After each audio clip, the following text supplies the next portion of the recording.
What is going on, you guys? We are in week 15 already. Clap it up if you made it this far. Man, cherish these weeks, boys, because part of me is sad, but part of me is amped because we are heading into the playoffs and we are officially in the most important weeks of the NFL season if your teams are still alive and contending. Now, Week 15 kicked off tonight with a big in division battle. One team who's out of the playoffs and another team who's fighting to keep the number one place in their division. It was originally a bad game. Halfway through the fourth quarter, I was like, this game is bad. And sadly, we got a bad Thursday night game. And then all of a sudden, old man Kirk Cousins, Unc still got it, kicked it into gear. Kyle Pitts with a career day, best game of his NFL career. And then we have David Sills making these clutch plays. We had to watch Bijan Robinson look great. And then ultimately, Baker was having the best game he's had recently. And then he throws a really bad pick, and that was the momentum shift in this game. Now, if you made this far in the video, luckily, like, comment, subscribe right now. Follow me everywhere at Matt Talks Sports. If you're into film content, follow me everywhere at Matt Talks Film. Subscribe to my channel at Matt Talks Films. Now let's get into it. Week 15, cherish it. We'll start it off with the game that we all just saw. Falcons beat the Bucks in an absolute great game. The Falcons move to 5-9. The Bucks fall to 7-7. And my Super Bowl pick, the team that I picked to face the Bills in the Super Bowl, is absolutely spiraling. The Bucks have just been horrible. I mean, the last time they were good, man, was really against the 49ers and against the Seahawks. Ever since then, it was a loss against the Lions, 24-9. Offense looked horrible against the Saints, but they won 23-3. They lost to the Patriots, lost to the Bills, lost to the Rams, barely beat the Cardinals, lost to the Saints, and lost to the Falcons. They've lost 5 of their last 6 down this stretch. They have the Panthers, Dolphins, and Panthers to end their season. And if the Panthers win this Sunday, which I think they actually will against the Saints, then the Bucks are officially in second place in their own division, which halfway point through the season, you're like, man, this is a given. They're going to win this division. The Panthers kicked into gear. Now the Bucks are just going and spiraling downhill. Baker Mayfield has not looked good in this second half of the season. But really, man, I mean, the Falcons just didn't give up. It was 14-28, touchdown. Falcons go for 2. They didn't get it. It's 20-28. Baker throws an ugly, ugly pick. They get the ball back. The Falcons, they score. They go for 2 again. They don't get it. They're down 26-28. And then the fucking Bucks, 6 plays and out. They punt the ball. And Kirk Cousins, Kyle Pitts, and David Sills lead the march to get the win. I'll tell you guys this. In the week that we have Philip Rivers returning, the first Unk that played this week in Kirk Cousins showed us that Unk still got it, man. Don't give up on our Unks. Don't give up on our grandpas of the sport because Kirk Cousins was pretty goddamn great today. Yes, did a lot of his throws hit the dirt tonight? He clearly doesn't have the arm strength that he once had, but he got it done tonight. He was clutch. Kirk Cousins, 30 for 44, 373 yards passing, 8.5 yards a pass, 3 touchdowns, and only took 1 sack. His O-line was really good tonight, and he was really efficient tonight, Kirk Cousins. Shout out to Kirk. Bijan, maybe the most electrifying player in the NFL alongside Jahmyr Gibbs and Josh Allen, in my opinion. Bijan, 19 for 93, 5 yards a carry, and a touchdown. Tyler Algier, 2 for 18 with a huge run in the fourth quarter. Kyle Pitts, the player of the game, give him his flowers. 11 receptions, 166 yards, 3 touchdowns. He's going to be a free agent after this season. I don't think he's going to stay in Atlanta, but whoever's going to get him, man, hopefully they get Kyle Pitts going and playing like the player that the Falcons wanted to get when they drafted him so high. Bijan, 8 for 82. David Sills, 6 for 78. Darnell Mooney, 3 for 35. And, man, it was nuts. The Falcons are banged up at receiver. Kirk Cousins only threw to 5 different receivers tonight. I mean, unreal. Bijan also fumbled tonight, which I also thought that was the end of the game. That ultimately gave the Bucks the 14-point lead. Somehow, the Falcons persevered. Unreal. It was great to watch the Falcons not give up, especially when their season is over. That pick that Baker threw to D. Alford was just so bad, but it was the tide turner for this game. Bucks in a must-win game. They finally have the receiving core healthy and ready to go. Mike Evans is playing tonight. Chris Godwin's playing tonight. Jalen McMillan's playing tonight. And Emeka Ibuka's playing tonight. And then Bucky Irvin back and healthy. I mean, you had a 3-headed monster, at least you would think, at running back. Bucky Irvin, Rashad White, and Sean Tucker. And they still couldn't get it done with a 14-point lead in the fourth quarter. Baker Mayfield, 19 for 34, 277 yards passing, 2 touchdowns, 1 pick, took 5 sacks tonight. That Bucks O-line that I loved heading into this year got absolutely decimated. And man, people are making fun of the Falcons for the choices they made in the draft this year. But man, I really like their young players on the D line. I mean, they are just really good. James Pierce Jr. is great. I love James Pierce Jr. and I love Jalen Walker. So I think those two dudes are going to be studs. And I think this D line moving forward for the Falcons is going to be a special bunch. Mike Evans, first game back. I thought he got injured like twice more in this game. He stayed in throughout the entirety of the game. You saw him get really angry at the end of this game. Mike Evans, 6 for 132 yards receiving, 0 touchdowns. Emeka Buka, 4 for 64, 0 touchdowns. Jalen McMillan, I thought he had a touchdown for the first of the game, 2 for 38. Chris Godwin, 4 for 20. Bucky Irvin, 1 for 11, and then Devin Culp, 1 for 6 and a touchdown. So Bucky Irvin, 16 to 60, 3.8 yards a carry. They couldn't really run the ball at all tonight. It was pretty wild to watch. Sean Tucker was the only running back able to do any type of damage. He had a touchdown at the goal line tonight. So yeah, man, this Bucks team is downward spiraling. I mean, the offense doesn't look good. They didn't really look good on offense tonight either, with the health returning to their core. Yeah, man, Baker Mayfield looks like he's playing injured. He has not looked good recently. It's just been an upward climb for him, man, and this team is spiraling by the minute. He has 6 touchdowns and 5 interceptions in the past 5 games he's played. That pick he threw tonight was just inexplicable, man. It was really bad. So the Falcons, they're a dead team, but guess what? They didn't stop fighting tonight. They fucking showed up and they gave us a great comeback performance, and they ultimately gave us a great game. And the Bucks in a must-win game to hopefully build this momentum that they need to end the season. They couldn't get it done tonight, even with a 14-point lead in the fourth quarter. Crazy stuff. The O-line doesn't look good. Baker Mayfield hasn't looked as good as he looked to start the year. And then, man, even with this stacked receiving core of Godwin, McMillan, Ibuka, and Evans, he couldn't get it done. So the Bucks, their offense is in dismay. Their defense can't get a stop or a clutch one. And the Falcons and Kirk Cousins coming to Tampa Bay, away, mind you, and win the game. So what an awesome way to kick off Week 15. And yeah, let's get into it. We have a big Week 15, and you guys know who I'm going to start with since they're playing on the 1 o'clock slate. I'm going to be starting with Buffalo Bills versus New England Patriots. What a game. Are the Bills' AFC East championship hopes still alive? Can they win the division for the 6th consecutive year now? Or I forget, 5th or 6th consecutive year now? Can we do it? Or the Patriots, is this their hat and t-shirt game? Are they going to finally win their division again for the first time in 5 to 6 years? So, Bills versus Patriots. They are the -1.5 favorite heading into Foxborough, and the over/under is 49.5. And dude, I'm gonna be honest with you guys. This might have to do with me seeing the Bills play in person and watch them play in the most electrifying game of the season. Something changed, man. The tides turned last week for me.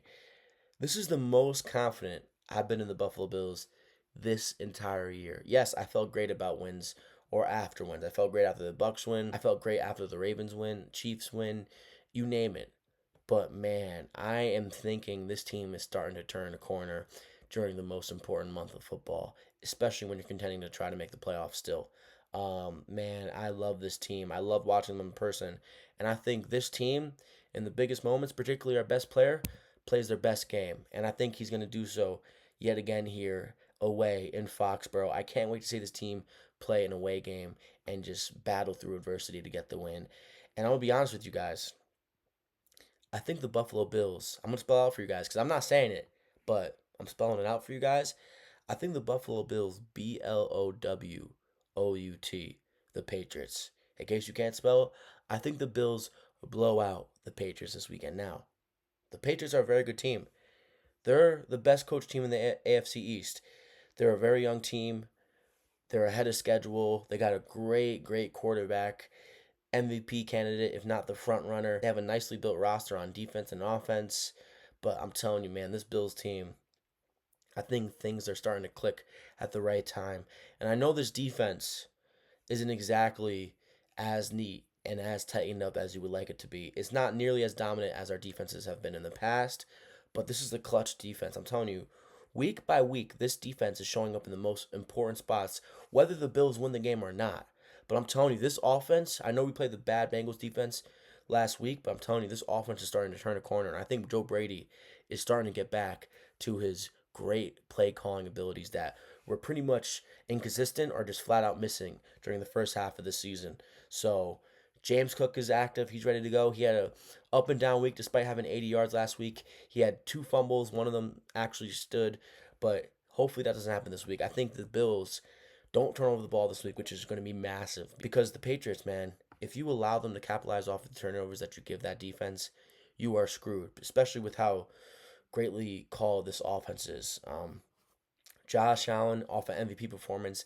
Can he bring himself back to the forefront of the MVP conversation if he gets it done in Foxborough? I think he absolutely can.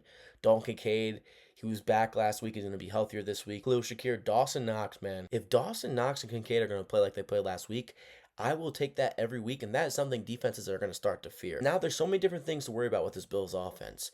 They can run the ball greatly. They have a great interior line. They're starting to get healthier back on their O-line despite having great depth. They have really good pass catching tight ends and really good run blocking tight ends. And despite the wide receivers not being good and honestly underperforming the entirety of this year, there's still so much to worry about with this Bills offense that Joe Brady is now able to trick the opposing defenses, which I really love. Gabe Davis, Josh Palmer, Keon Coleman, those dudes are amped and ready to go. Josh Palmer is returning this week. That adds another element to this offense that we didn't have that last week and the previous weeks. Josh Palmer, hopefully he can continue to stay on the field because he is a big part of this offense when he's healthy. And I know he's going to do something special for us like he did in week one. And man, I can't wait to see it. Because listen, people shit on Josh Allen like, oh, he never got it done in the playoffs. He never gets it done when it matters, which is not his fault at all. And I hate to have this excuse, but it's just blatantly not his fault that his team doesn't get it done when it matters because he plays nearly perfect in every big game and he clearly shows up in every big game.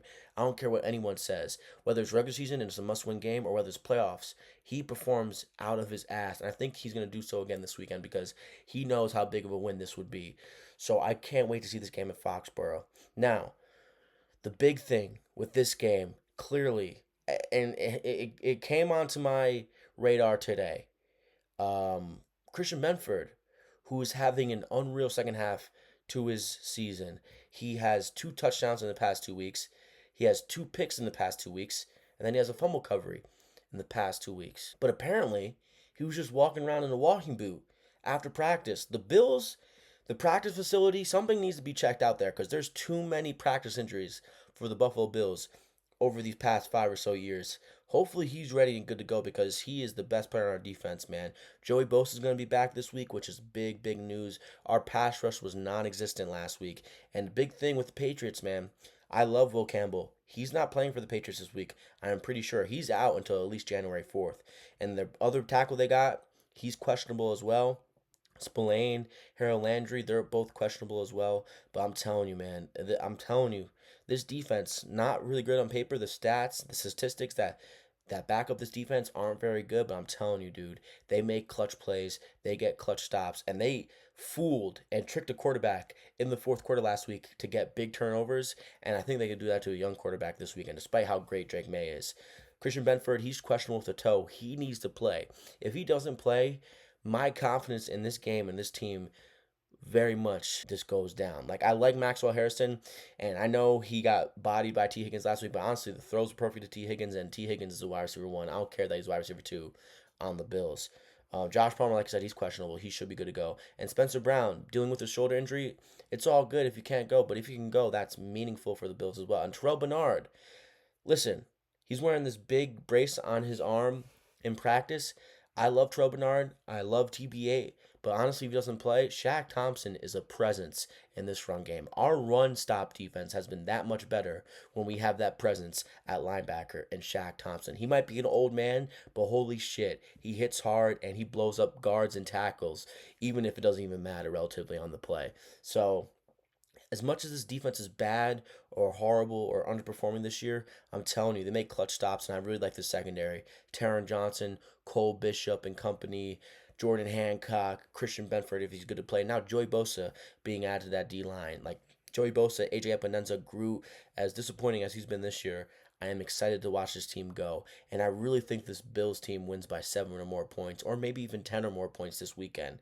I'm telling you. And Stephon Diggs, if Christian Bedford plays specifically, he's not doing what he did to the Bills last time. The Bills, they had 3 turnovers last time they played the Patriots, and they only lost by 3. I'm telling you, man, the Bills aren't turning the ball over this week. I'd be shocked if they turn over the ball this week. Josh Allen, in these spots, in these big games, he's not going to turn the ball over. In fact, he's going to do quite the contrary. He's going to make the biggest of plays to will this team to victory. And man, I'm telling you, this team is going to be a problem for this Patriots team. This Patriots team is in for a humble awakening, and I think the Bills are the right team to give them what they've been asking for because ever since they've been on a 10-game win streak, this Patriots team, they think their shit doesn't stink. I'm telling you what, you guys are human. You guys are innately human. You guys can be beat. You guys have weaknesses, and they will be exposed in the biggest game of the season for you guys against one of the best teams you faced this year. I know you guys beat us the first time, but we had 3 turnovers, and we only lost by 3 points. Kincaid is back. He was destroying you guys last time, 6 for 108 yards, and now we have Dawson Knox, who's now a confident pass catcher and plus a really great run blocker. So I really love what we can do out of the play action, and I really love how we're able to trick teams now on offense. It isn't as predictable as it was to start the year, and it is quite unique and creative compared to what we did to start the year. James Cook didn't run the ball nearly as good against the Patriots to start the year. 15 for 49, 3.3 yards a carry. Josh Allen was our leading rusher, 9 for 53. Now, take this into factor. Josh Allen is now starting to use his legs more this year. Like the QB design runs are big, and then his ability to scramble and use his feet and just be as mobile as we know he can be is starting to become a prominent feature of this offense. So I'm really confident in this Bills team this week. I think they get the job done, and I think they shut up this Patriots team and their fan base because the talking about the Patriots has been getting too loud, and I think this team feeds into that type of shit. I think Josh Allen specifically, and as much shit as Sean McDermott gets, he feeds into this as well. He loves hearing all that noise. He loves hearing people say, oh, the Patriots should feel disrespected being underdogs at home. No, guess what? This is the appropriate line because the odd makers, the bookies, they know exactly what's coming into Foxborough on fucking Sunday at 1 o'clock. A stampede. The Buffalo Bills are marching into Foxborough, and they're going to kick the shit out of the Patriots. I'm telling you, man. This division isn't over, and I'm telling you, this Bills team is humming at the right time. If Benford plays, I am sky high with my confidence. If he doesn't, I am still confident, but not as confident. This team, man, I'm telling you guys. I mean, listen, I know I've been hype after some victories this year where I probably shouldn't have been as hype, but I am through the roof with this complete exhilaration. This team is going to do something special this year, and this is the start of it. This is the year of breaking old habits. I don't know about for you guys, for me, and for this Buffalo Bills team. This is the year where the Highmark Stadium, built in 1972, comes crashing down. But guess what? We're opening up a new stadium this year, and guess what comes with that? A 2026 Super Bowl banner for the Buffalo Bills. And that run, that dominant team that we've been looking for all year, that consistent team that we've been looking for all year, that run started with the Bengals and is going to continue to do so with this game. So, listen, win or lose, this is a tough team. So, listen, I wouldn't be surprised if we lost to the Patriots, but at the same time, I would because this is a huge game. This is a huge momentum swifter. Like, man, I am hyped for this game. And, man, I just believe in this Bills team more than I have this entire year. This Bills team is special. And that offense that I've been, honestly, that offense that I haven't seen all year showed up against the Bengals. And the Bengals team, that defense has been playing better. But that offense that we had on Sunday was just tricking the shit out of them at every stop. So this is a huge game, guys. And my prediction for this game is the Bills win by 10 or more points, and they go into Foxborough. They shut down Stephon Diggs like they couldn't do in the first game, and they make Drake May turn the ball over 1 to 2 times. And I think this Patriots offense struggles against a defense that everyone has counted out this year.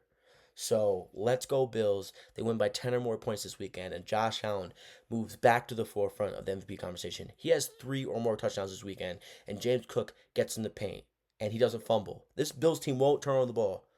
Clip it. The Bills team will not turn over the ball this weekend. I'm telling you, they won't. So I'm excited. This offense is getting healthier, and they are becoming the offense that we are all accustomed to these past 5 or 6 years or so. Josh Palmer, Kincaid, Knox. It's going to be a great game. Give me Dawson Knox to score a touchdown, and give me Kincaid to score a touchdown, and give me James Cook to score a touchdown.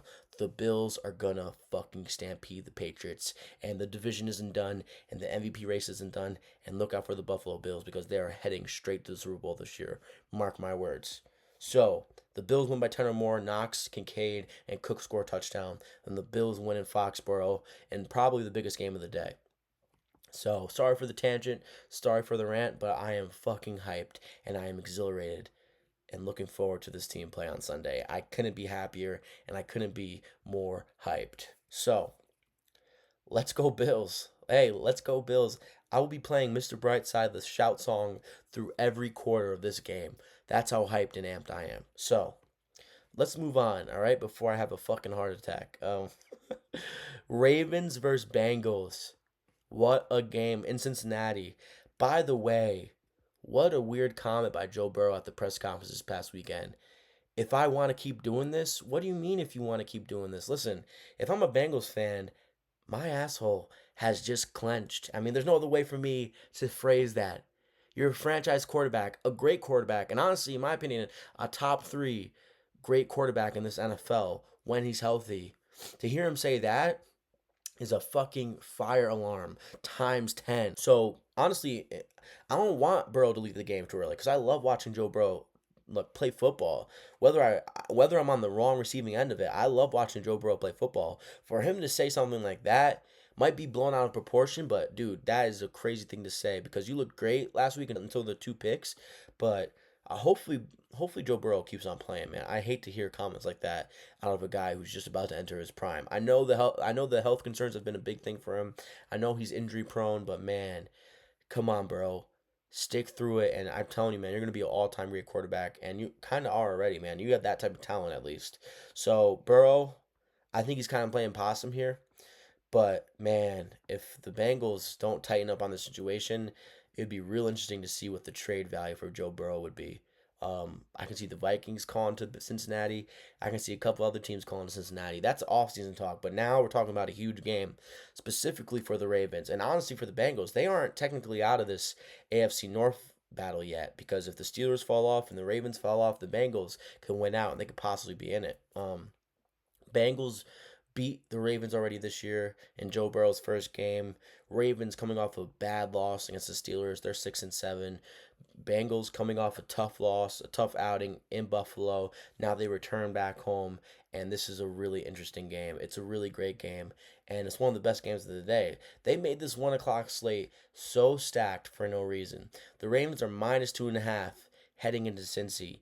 That is wild to me. I don't know if the odds makers just know something specifically that I don't know, or they haven't been watching the Ravens recently. Because yes, the Ravens should they have won that game against the Steelers? Arguably, I think likely caught that touchdown, but ultimately, you guys had 2 to 3, 4 more downs after that, and you couldn't capitalize. So, listen, this is a tough game, and usually in a situation like this, I pick the team that didn't win the first time around, but this Ravens team has not been performing up to my liking, and honestly, up to my recognition. This is not a team I recognize. The defense isn't good. That used to be the Ravens' identity before Lamar Jackson. Honestly, even with Lamar Jackson, this used to be a team that is defense first. And this team isn't defense first. How many points did the Steelers put up on the Ravens defense last week? 27? I mean, dude, I'm sorry. This Bengals team, their record is 4-9, but their offense is fucking one of the best offenses in the NFL. Certainly top three when that team is healthy. Higgins, apparently he's expected not to play, but he's questionable with the concussion. I'm surprised they let him play in that Buffalo game. Even if he doesn't play, man, Jamar Chase, we saw what they did without T. Higgins in the first game this year. Jamar Chase is going to cook and fry this Ravens secondary. Every time Jamar Chase plays the Ravens, he quite literally owns them. And that run game that they have that has been improving before last week in Buffalo, it's going to come back to light in this game. They ran the ball really well in the first Ravens matchup, and I think they get back to that run game, and I think Joe Burrow and Chase cook here. And honestly, I hate to put it like this, but we know how Joe Burrow looks in big games, and we know how Lamar Jackson looks in big games. And honestly, from here on out, this is playoff football for you guys. You want to get in the playoffs? It's playoff football from here on out, which could be to Lamar's benefit, but honestly, it could be to his downfall, which we've seen. He's one of the greatest, if not the greatest, regular season quarterback of all time, but he falters, he falls in the biggest moments of his career, and we've seen that continuously in the playoffs. Whether he has the best defense in the league or whether he just can't score or can't hold on to the ball in playoffs games. He continuously lets his team down, and I think we're going to see similar. I think similarly we're going to see that this week. I think this Ravens team should not be favored in Cincinnati, whether the Bengals don't have T Higgins or not. This Ravens team, they are going to lose this game, and there's going to be three losses in a row. And I think Lamar is continued to. I think Lamar, despite looking more mobile last week, he's going to continue to struggle. And I know this Bengals defense just let up 39 points to the Buffalo Bills, but the Ravens offense isn't nowhere close to the Bills offense right now, in my opinion. Whether that's delusional or not, I think that's the truth. I think Derrick Henry had a really good game last week, but ultimately, I really don't think this offense is creative or unique or as explosive without Lamar using his feet. That narrows down this offense quite a bit. When Lamar's not as mobile as he once was, this offense and their predictability gets narrowed down to the smallest of points. And I think this Bengals defense, despite being bad and despite being banged up, will make a difference this weekend. I think Joe Burrow cooks in Cincinnati. I think Chase cooks in Cincinnati. And I think Chase scores a touchdown or two. I think Chase might have 150 yards and two touchdowns plus in this game. I think he dominates this Ravens team. And I think the Ravens continue to disappoint. I think the Ravens continue to underwhelm. And give me the Cincinnati Bengals as underdogs outright in Cincinnati to beat the Ravens, to keep their playoff hopes slightly alive. And I think the Ravens, this is it for them. You're done. The Ravens, they fall to 6-8, and the Bengals, they move to 5-9. Moving on, we'll get a quick one out the way. Jets versus Jaguars. The Jaguars, one of the hottest teams in the NFL, coming off a damning win against the Colts. They are 9-4. Hey, who predicted the Jaguars to win this division and go 11-6? I did. I did. In case you're wondering, Matt Talk Sports. Follow me everywhere at Matt Talk Sports. Instagram, TikTok, and YouTube. I predicted that. Now, did I give up on the way? Do I believe in this team? Not in the slightest. But I made that prediction, so clap it up for your boy instead of throwing eggs and tomatoes. The Jaguars playing the New Jersey Jets, and I'm pretty sure it's going to be Brady Cook. Um, I know Justin Fields and Tyrod Taylor did not practice on Wednesday. I don't know what they did on Thursday, but listen, I mean, this Jets team. It's funny, man. I honestly really like Brady Cook at college. I know I don't talk college football on this YouTube channel yet, but hopefully that's in next year's installment. But Brady Cook, dude, I mean, it was disastrous last weekend for you, my guy. And against this Jags defense that is opportunistic and honestly a pretty gritty defense is going to be a nightmare. And this offense, and Trevor Lawrence specifically, is playing some of the best ball of the year. Jacoby Myers was a huge addition to this offense. Jacoby Myers, Brian Thomas Jr., Parker Washington, who's going to be back, and then Brenton Strange, Cole Strange, I forget his name, I'm pretty sure it's Cole Strange. Listen, this is a good team. Now they have a good running attack. Tootin and Etienne. Etienne has had a great bounce back year. 917 yards, 7 touchdowns. Brian Thomas Jr. is going to have a big game this week, and I think this Jets team is going to roll over, and I think this Jags lead on their division is going to start to increase.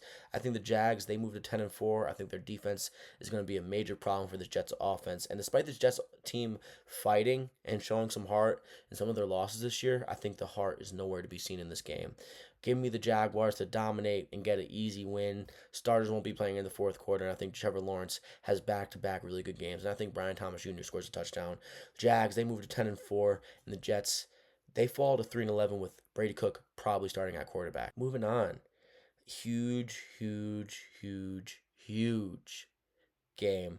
Chargers versus the Chiefs. The Los Angeles Chargers coming off a big Monday night win against the Eagles, and honestly, they had no right winning that game. Jalen Hurts was horrible. I mean, absolutely tragic. He had 5 turnovers, 2 on 1 play, and somehow that game went to overtime.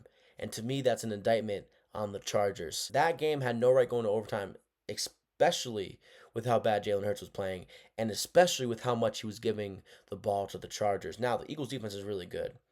But dude, that game had no right going to overtime, and somehow it did. And despite this Chiefs team being on the brink of death with having a 11% chance or lower to make the playoffs, I think this is a perfect spot for them. Um, I assume they show heart and they play hard this weekend. And I know the Chargers defense is really good. I think it's an underrated defense, one of the most underrated defenses in the NFL. Good linebacking core, good D line, decent secondary. Ultimately, this defense should cause problems for this Chiefs offensive line that is just damaged. But honestly, both offensive lines are just extremely damaged. Chargers, we know they've been damaged entirety of this year on their offensive line. And now the Chiefs, Both of the tackles are out as well. So this is a bad, bad offensive line matchup. So usually in this matchup, the superior defense wins. And I do think the Chargers have the superior defense at the moment. However, on the brink of death in the biggest game of the year, I have to take the Chiefs. As much as I want to take the Chargers here, as much as I am salivating to take plus 5.5 and money line of the Chargers, especially with how I've been watching this Chiefs team play, I have to take the Chiefs here on the brink of death. But in my opinion, this isn't going to be an easy game. I think the Chargers cover the plus 5.5, and this is a close game, and this is a low scoring game. I think both offenses struggle, but who am I taking? A quarterback who's special but has a fractured arm and honestly has zero time. He has the most pressures this year. I mean, he has barely any time to get the ball off. Or am I taking Patrick Mahomes? Despite having a down year, he has the better offensive weapons and he has the better offensive play caller. I have to take the Chiefs here. And honestly, as underwhelming as this defense has been at times for the Chiefs, they have Spags and they still have really talented players in McDuffie and Chris Jones and company. So I have to take the Chiefs here. As much as I want the Chargers to end this season for the Chiefs, and as much as I am praying and hoping that they end the Chiefs season this year, I have to take the Chiefs here. So give me the Chiefs. They beat the Chargers. They move to 7-7. They keep their hopes alive, and the Chargers they fall to 9-5. I also just think the Chargers, that Eagles game was a must-win, and they got it. And I think they have a little bit more room to play with their season than the Chiefs do. And I think the Chiefs tidy things up, and they finally get the win they've been looking for. So give me the Chiefs. They get the must-needed win, and the Chargers, they don't start to worry yet, but if they drop another one after this, they start to worry. And listen, bro, I have no right to pick the Chiefs this week. They lost 4 of their last 5. Denver, Buffalo, Dallas, and Houston. But ironically enough, I think the Chargers is probably the weakest team they've played in a while. And I know they played the Colts, but the Colts were still kind of the Colts at the time. So, Chiefs win in a must-win game. As much as I want the Chargers to win, I don't see the Chargers winning, in Arrowhead especially. If the Chargers win, I will be hyped as hell, though. Moving on, another easy one. A lot of these games have a lot of pride to be played for. Listen, you're not making the playoffs, some of these teams, but hey, who has pride? That might be the catalyst of this week. Is there any pride left, or who has pride? We shall see. Cardinals, the Arizona Cardinals head into Houston. Houston Texans are one of the hottest teams in the NFL. This is the first time in a while where the Texans don't have a look ahead. The past 4 of the 5 games they played the Jaguars, Buffalo, Indy, and the Chiefs. They play the Titans in between the Jags and the Buffalo Bills. But this is the first time they don't have a look ahead game. They play the Raiders next week. So I could see the Texans taking their foot off the gas this week. But ultimately, their defense is too good. So even if their offense falls off a complete cliff this week, I can still see them shutting down this Arizona Cardinals offense, which isn't a great one. But do they put up points? Of course. They are a really high scoring offense. And despite them being a high scoring offense, despite them having Michael Wilson, who seemingly turns into Jerry Rice when Marvin Harrison Jr. is not there, if he's their only wide receiver good to go, and Marvin Harrison Jr. doesn't play, which he's questionable, then Michael Wilson's getting shut down. I mean, you have Stingley, Lassiter, and company back there, Petrie, so you're fucked. And honestly, this offense, despite it being a high-scoring offense, they have Trey McBride, Bam Knight, Michael Carter, D. Mercado, and Michael Wilson. Jacoby Brissett's been playing well, but I don't see them playing well this week. Give me C.J. Stroud in this Houston Texans-led defense. I think Nico Collins gets in the end zone this week, and I think the Texans continue to stay hot. This will be their 6th win in a row, and what a season, or what a second half of the season has been for the Texans. And they have some pretty goddamn good losses this year as well. They lost to the Rams, the Bucks, the Jaguars, and they lost to the Seahawks and the Broncos. So those are really good losses, man. This is a great team, and they continue to be great this week. I would be interested in the Cardinals, maybe their spread, if Lassiter is out, though. But even then, I still think the Texans win. So ultimately, I think the Texans, they win by 10 or more. They cover. I think Nico Collins scores as well. And they continue to be one of, if not the hottest team in the NFL. They move to 9-5. The Cardinals, they're playing for draft picks. They fall to 3-11. Moving on, Shedeur Sanders versus Caleb Williams this week. Now, how I'm thinking about this game is pretty simple for 2 reasons. Bills play the Browns next week, so honestly, I hope the Browns beat the Bears this week, so there's no threat of an upset next week. 2, if the Bears are the Bears, they lose this game. But now, if you've been watching football, you clearly think the Bears are a good team, and you clearly think they turned a corner. But if they still are the Bears of recent memory, they lose this game. So keep that in mind. And keep this in mind. The Cleveland Browns just lost to the Titans. So this would be the NFL upset of the week. This would be the week where something crazy happens like this. The Browns let up 34 points or whatever it was to the Titans last week, and they lost despite them having a really good defense and getting run on. I mean, Tony Pollard looked like Eric Dickerson against the fucking Browns last week, and the Browns have a really good defense. So this would be the shocking result of the week. And I will tell you this, the Bears have the Packers next week. This could be a look ahead spot for the Bears. This could be the spot where the Bears are sleeping on the fucking Browns because they have the Packers next week and they know how big of a game that is. The rest of the season is for the Bears. They have the Browns this week, then they have the Packers, the 49ers, and the Lions. So I'm going to be honest with you guys. I am talking myself into picking the Browns to maybe upset the Bears, if not cover. Caleb Williams did look really good last week outside of the last pick. I think he played some of the best ball of the year and the best ball of his NFL season so far and the best ball of his NFL career. But this is a weird one, guys. Shedeur Sanders looked really good last week against the Titans, mind you. But that Titans defense, despite the Titans record, isn't a bad unit. I will say that. Rome Odunze is questionable, which is big. It's a big thing because I know Odunze hasn't been that involved recently, and his stats certainly don't look good over the course of the past 5 games or so. But that would be big. It would flat out be big. I will say though, Shedeur looked really good last week, but the the secondary for the Bears has been getting healthier. Now, Kyler Gordon and Tyreek Stevenson are questionable, but I assume they both play. And I'm telling you guys this is the game where something weird's going to happen, and I'm leaning towards the Browns covering or possibly winning outright. I know the Browns had a really bad week last week. They were underperforming on defense, and they let Tony Pollard have a seemingly career day against them. They got bullied. Their O-line looked really good, the Titans. And honestly, they're facing a really, really good O-line and a much improved unit in the Chicago Bears O-line. Tooney and company have been playing really well. Darnell Wright, that's a really good unit. With that being said, give me the Browns plus 7.5. I think the Bears are looking ahead. I think the Bears are going to be coming into Chicago sleeping, and I think the Browns are going to fuck around and make this a close game. Now, Kevin Stefanski, I think he's a much, much, much worse coach than Ben Johnson. I think his coaching has been inexplicable at times. I think it's been really reprehensible at times. I think he has had horrible coaching performance this year. So he might step in front of a Browns win, but I do think this is a close game. I think the Browns, their defense last week isn't the defense that they've been showing all year. I think their defense returns back to its prominence this week, and I think the Browns keep this close. I think this is a low-scoring game, and usually in low-scoring games, that favors the Browns, in my opinion. I think Caleb Williams struggles, and I think Shedeur Sanders, despite facing the best defense when it comes to turning the ball over, I think Shedeur Sanders holds onto the ball and doesn't turn the ball over. So give me the Browns to cover and potentially win outright, but give me the Bears to win for right now. I don't have enough balls to pick the Browns on the road to win outright, but give me plus 7.5 Browns. Tony Pollard ran the shit out of the ball last week with a much worse O-line than the Bears, so Swift and Monangai should run the hell out of the ball this week. So this is probably a miss of a pick for me. But I think the Browns defense shows up this week. They shut down the pass game, they stack the box, and they make Caleb Williams beat them with his arm. And I don't think Caleb Williams can do that against this Browns defense. Give me the Browns plus 7.5, and this is my upset alert. We'll get another easy one out the way because this is just a horrible game and no one's gonna be watching it. I'll tell you what. All right, I'll just introduce the matchup first. Raiders 2-11 heading to Philadelphia. The Eagles are 8-5. I'll tell you guys this. If the Eagles lose this game, it will be a shit show. But luckily, they're facing the Raiders. And I'll be honest here. I think Kenny Pickett's the better quarterback than Geno Smith. I'm pretty sure he's going to get the start this weekend. Geno Smith is doubtful. But even then, give me the fucking Eagles. This Eagles defense is really good.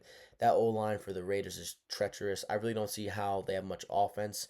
And they don't have much of an output. I mean, this Raiders offense is just horrible. I mean, horrible. And I think this Eagles defense tortures the Raiders offense. I think this Eagles defense probably gets a scoring touchdown as well. I just don't see how the Raiders score points in this game. I think the Eagles get a much needed win and they get back on track, and they need to see one go through the hoop, and they get to see the ball go through the hoop here against the Raiders.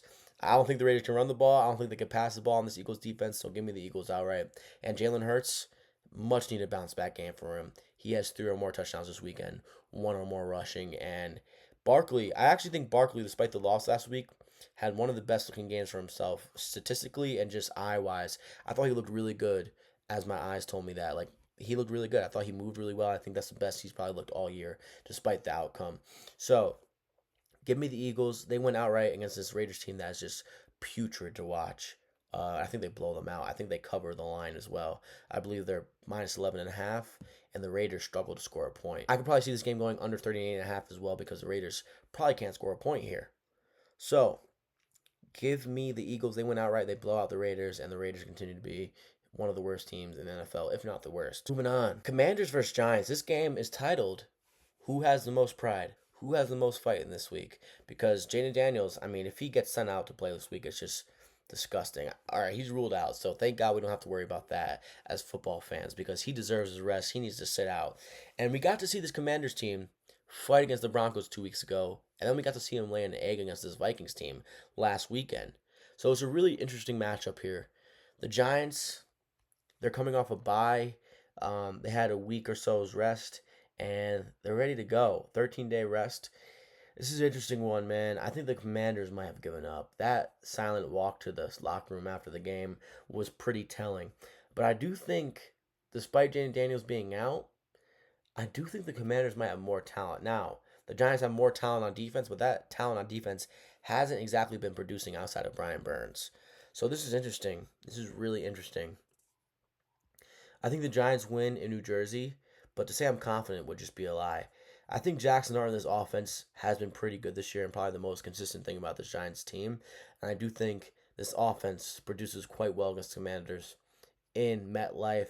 And I think the Commanders are a dead team walking. And I think Mariota, despite not being known as a guy who gives up and doesn't show fight, but I think it's over with this Commanders team. I think they're packing up their cars, shipping it to halfway across the country, and they're thinking about the offseason and chilling in some nice vacation spots, despite them having Deebo Samuel and Terry McLaurin. Now, I do have Deebo Samuel on one of my key fantasy teams this week. I need him to produce something, so hopefully Deebo Samuel scores. I will be betting it, but knowing me, it probably won't hit.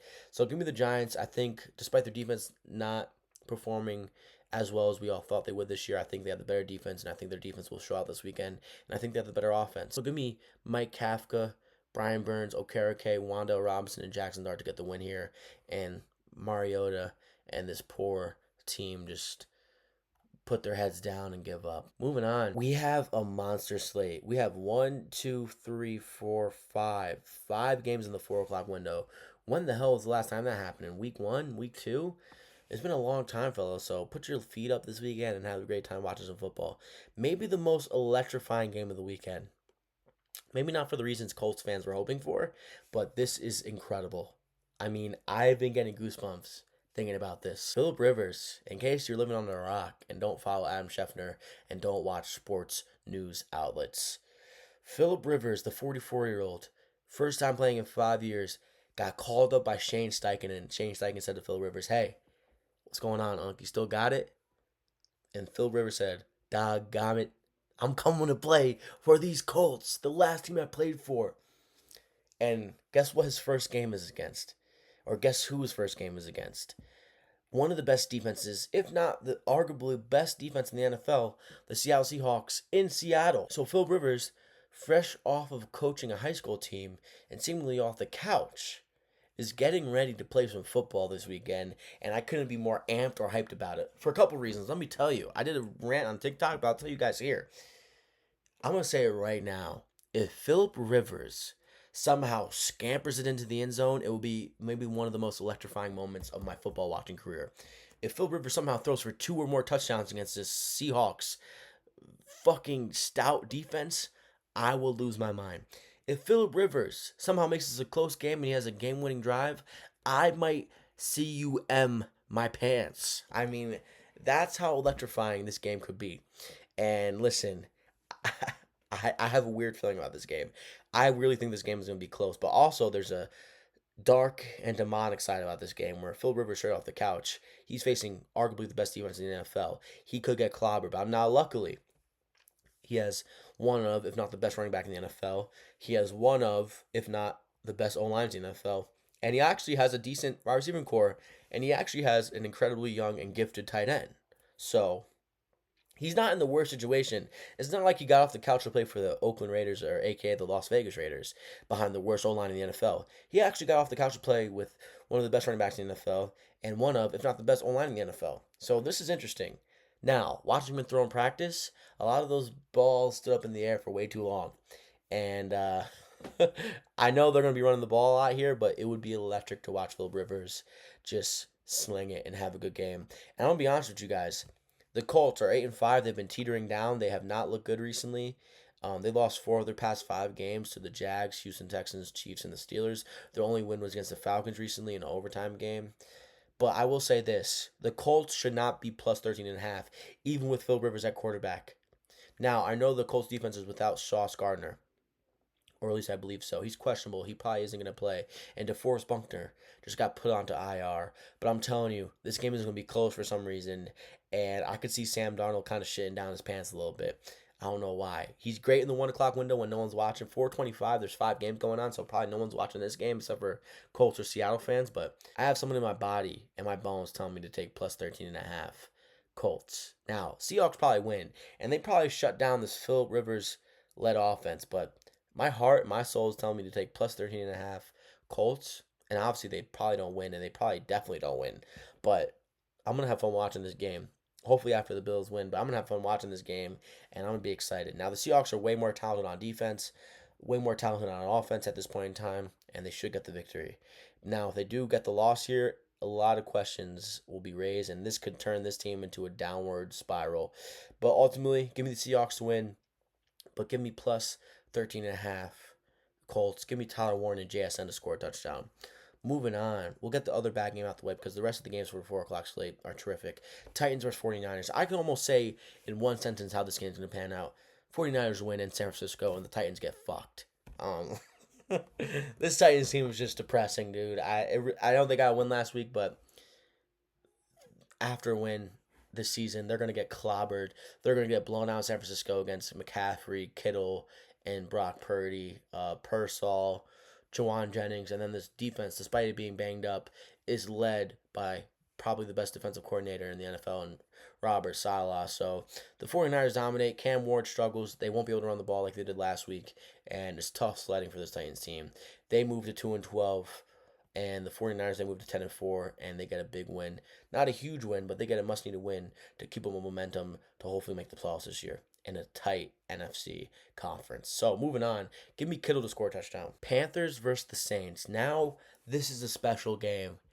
Now the Saints are 3-10, yes, but the Panthers are 7-6. Who would have guessed the Panthers would be 7-6 in Week 15 with a chance to definitively be in first place in their division? If the answer is you, clap it up. If the answer is nobody, including myself, which is my answer, throw tomatoes and eggs at the screen right now. Drop a tomato and an egg in the comment right now because I certainly didn't predict that. And I've had some really good offseason predictions. I don't know about you guys, but I've had some great offseason predictions. So, with that being said, I think this line is too short in the Panthers' favor. I think the Panthers are only -2.5 in New Orleans. Now, New Orleans, despite their team being 3-10, tough place to play. Tough fucking stadium to play in. But this is my logic with this game. The Saints, they beat the Panthers in Carolina. Now Carolina's gonna return the favor to the Saints. Carolina beats the Saints in New Orleans. The New Orleans Saints are coming off a win against the Bucks, which might not be that impressive anymore. And I think the Saints are gonna not perform how they did last week. And I think the Panthers know how big of a game this is, and I think they perform. I think Dowdle and Hubbard run the ball really well. That's a really good two-headed monster in the backfield. I think McMillan is legitimately a really good wide receiver, and I called that. As a lot of people were doubting him, I think he's going to do really well. I think J.C. Horn, Derek Brown, that's a really good defensive unit, surprisingly. I think that defensive unit has been one of the most shocking units of the year. And despite me really liking Devin Neal, in the absence of Kamara, I think the Saints will struggle. And Shuck, who's been playing really well, now people are saying how good he's been playing. I think that's going to take another downward spiral. And that same could be said about Bryce Young. I mean, Bryce Young, the last time we saw him play, he was really great in a Rams win. But now he's coming off a week's rest. I mean, so I think this is only going to benefit the Panthers coming off a bye after losing to this team earlier in the year, knowing they can definitively be first place in their division. I think the Panthers get a win here. I think they shut down the Saints offense. They force the ball over out of Shuck's hands. And I think Bryce Young has a good game. And I think McMillan has a good game. And I think Dowd and Hubbard have a dominant performance as well. So give me J.C. Horn, Derek Brown, McMillan, Coker, Leggett, Dowdle, Hubbard, Canales, and Bryce Young. I think Bryce Young continues the streak of having good games. So shout out to Bryce Young and company. You guys will be 8-6 after this game, and you guys will be definitively in first place in your division with a firm eye on making the playoffs. So clap it up for Carolina Panthers. Moving on, huge games moving forward outside of the Sunday Night Football game. Huge games.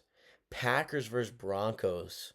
Now, Broncos fans were mad at me this past week because I said they are the worst 11-2 team of all time, or one of the worst 11-2 teams I've ever seen in my life. Now, granted, you guys have one of the best defenses in the NFL, if not the best. I mean, one of the best pass rushes I've ever seen with Zach Allen and Bonito. I think you guys are incredibly gifted on defense. Surtain, Allen, Bonito, Singleton, and company, Riley Moss. I think that's a really talented and gifted defense that has great statistics backing it up.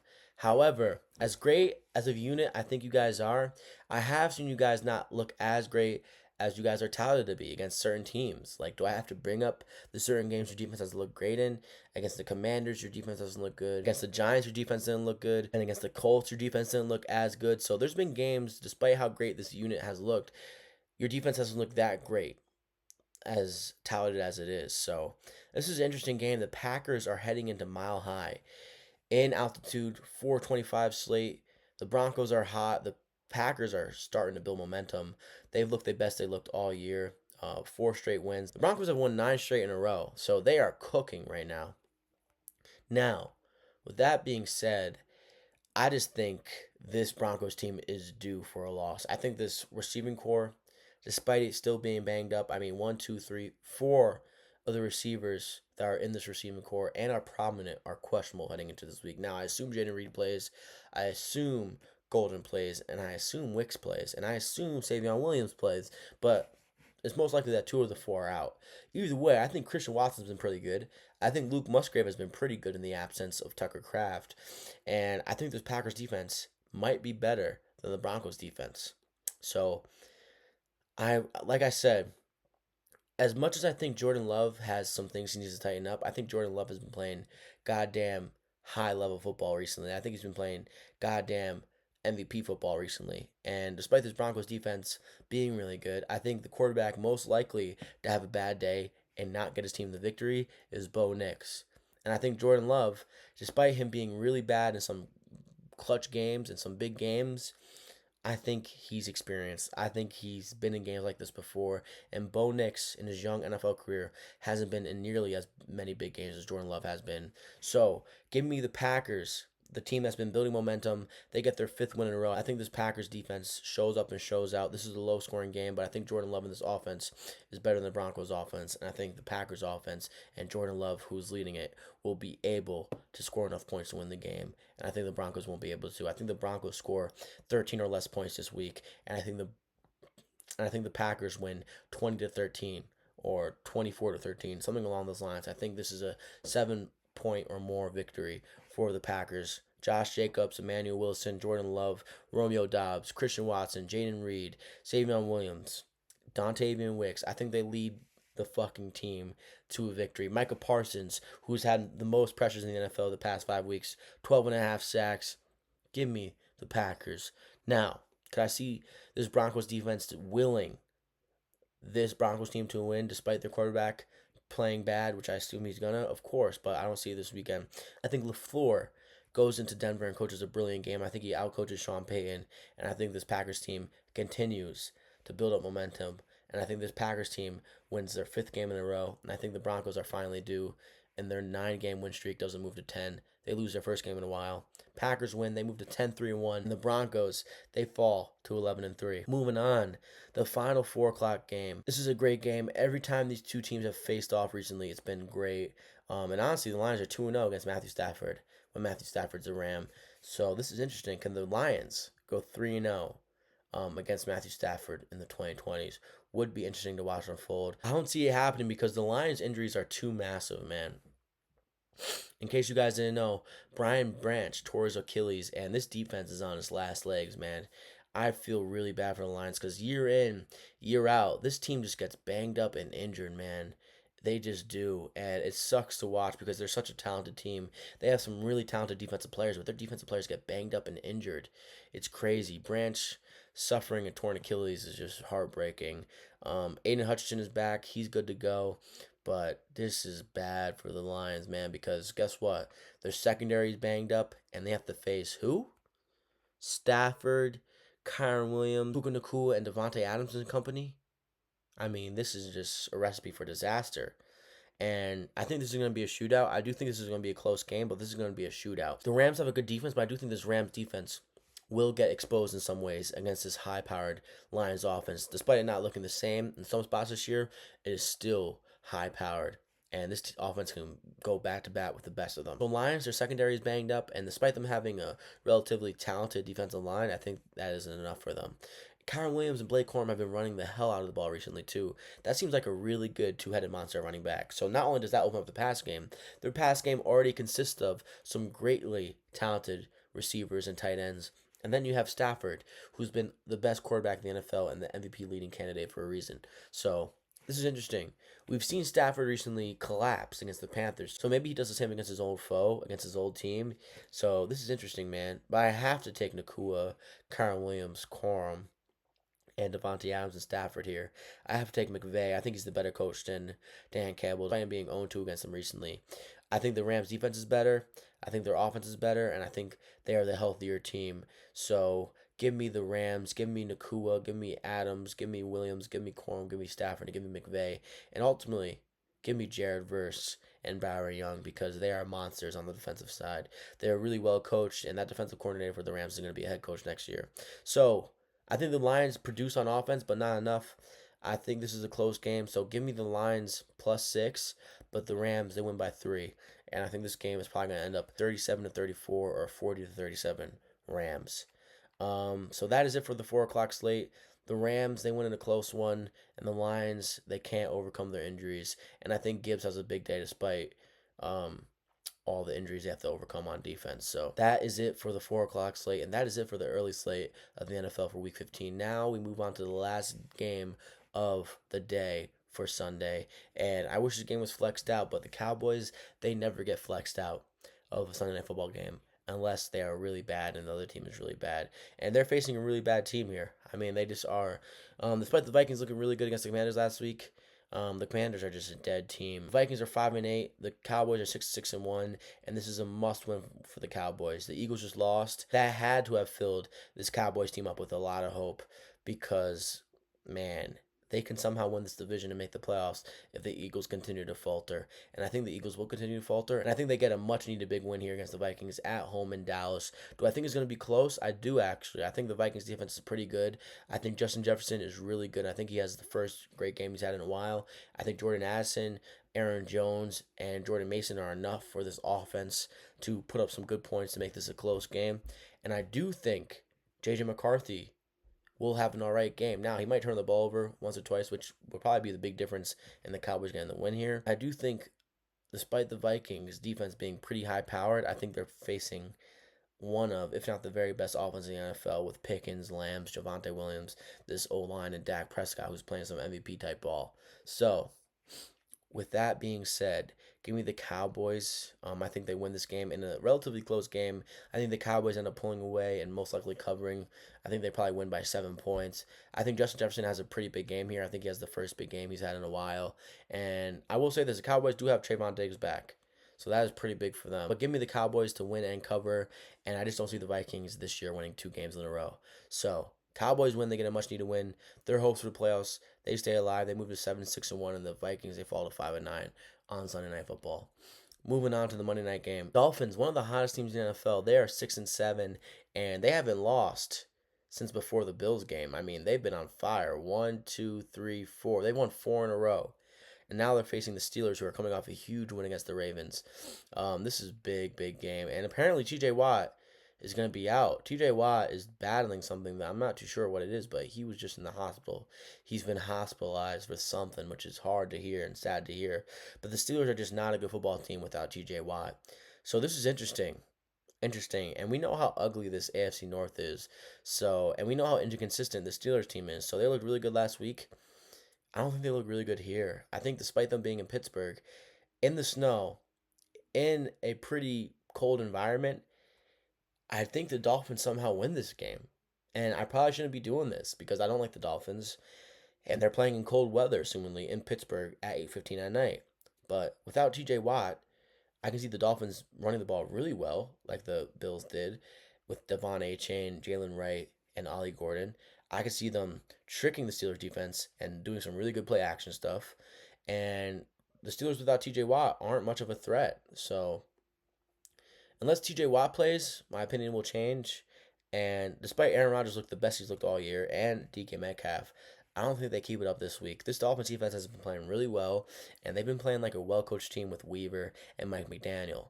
So give me the Dolphins to upset the Pittsburgh Steelers in Pittsburgh, and this will send the Pittsburgh Steelers fans over the edge because you got a big win over the Ravens, and then you lose to the Dolphins in Pittsburgh at Acrisure the very next week on Monday night in prime time. Give me the Dolphins. They moved to 7-7, and the Steelers they fall to 7-7. Obviously, I would prefer the Steelers to win and the Dolphins to lose because I hate the Dolphins and I want the Steelers to get somewhat of a lead in the AFC North so the Ravens don't have any hope. But I don't think it's going to happen that way. Give me the Dolphins to win. They move to 7-7. The Steelers they fall to 7-7, and the AFC North continues to get weird and spooky. So that is it for my picks and predictions for the Week 15 slate. Hopefully you guys made it this far in the video. Leave a like, comment, and subscribe right now if you made it this far in the video. Follow me ever at Matt Talk Sports. And here's a quick synopsis of all the picks I made. I picked the Bills to beat the Patriots in New England at Foxborough. Give me Kincaid, Knox, and James Cook to score a touchdown. And the Bills win relatively comfortably. Give me the Bengals to beat the Ravens in Cincinnati. Jamar Chase gets back on the board. He has 100+ yards. Jaguars, they beat the Jets in Jacksonville. They continue to be hot. Give me Brian Thomas Jr. to score a touchdown. Chiefs get a much needed win. They move to 7-7. Give me Travis Kelce to score a touchdown. Cardinals versus Texans. Texans win. They continue to be hot. Give me Nico Collins to score a touchdown. Browns versus Bears. I have the Bears winning, but the Browns covering. Give me Jerry Jeudy to score a touchdown. Commanders versus Giants. I have the Giants winning. Give me Wan'Dale Robinson to score a touchdown. Raiders versus Eagles. Give me Jalen Hurts to score a touchdown. The Eagles blow out the Raiders. Colts versus Seahawks. What a game. Hopefully Phil Rivers somehow finds a way to upset the Seahawks. But I have the Seahawks winning, Colts covering. Give me Tyler Warren and JSN to score a touchdown. Packers versus Broncos. What a game in Denver in Mile High. Give me Packers to win. They win. They cover. Give me Romeo Dobbs to score a touchdown. Titans versus 49ers. Who gives a shit? 49ers win. Kittle scores a touchdown. Panthers in New Orleans. Give me Carolina Panthers to get the win in New Orleans. And give me McMillan to score a touchdown. Lions versus Rams. I think the Lions cover +6. I think the Rams win because the Lions defense is banged up. Give me Gibbs and Devontae Adams to score a touchdown. And then late night, Vikings versus Cowboys. Cowboys win. They keep their playoff hopes alive. Give me Pickens to score a touchdown against this Vikings defense. And then Monday night, give me the Dolphins to win. Give me Devon Achane 100+ yards and a touchdown. So that is it for my picks and predictions. Like I said, if you made this far in the video, leave a like, comment, and subscribe. Follow me everywhere at Matt Talks Sports, Instagram, TikTok, and Twitter. Follow me everywhere at Matt Talks Films if you like film content, Instagram, Twitter, and TikTok. Subscribe to my channel at Matt Talks Films if you want to see me there. And yeah, that is it for my Week 15 picks and predictions. I will see you again Monday morning, Monday afternoon with my full recap of the Week 15 slate. Hopefully, all your teams win, except if you're a Patriots fan. Fuck the Patriots. The Bills win this game, and man, let's go Bills. Mr. Brightside will be reigning through this household if the Bills win. I will be screaming, hey, loudly if the Bills win. I think the Bills win. I think they win comfortably. Let's go Bills. Continue to stay on fire. They move to 10-4, and man, oh man. Hopefully I see you guys by the end of this weekend in a great mood like I am right now. And hey, hopefully everyone has a great weekend. We are in Week 15. Clap it up if you've made it this far. Clap it up if you are blessed enough to live another week and watch some NFL football. So, that is it for your boy, Matt Talk Sports, and I'll see you next time.